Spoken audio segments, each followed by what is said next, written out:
பூங்கா நகரம் மதுரையில் பெரியார் பஸ் ஸ்டாண்ட் பக்கத்தில் பரபரப்பான நேதாஜி ரோட்டில் ராத்திரி நேரத்தில் சூடாக சுவையாக மெதுன்னு இட்லி சாப்பிடணுமா?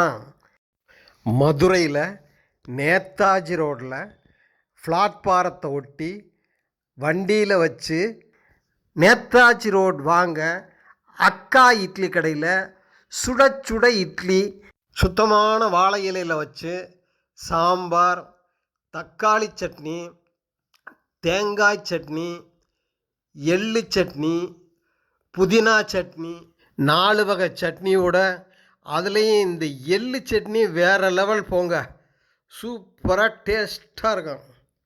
நேதாஜி ரோட் எம்பி ஹோட்டலுக்கு ஏத்தாப்பில் பிளாட்பாரத்தை ஒட்டி வண்டி கடையில் தான் இந்த இட்லி கடை இருக்குது. அதோட தோசை, பொடி தோசை இதுவும் ரொம்ப சுவையாக அருமையாக இருக்குது. யான் பெற்ற இன்பம்.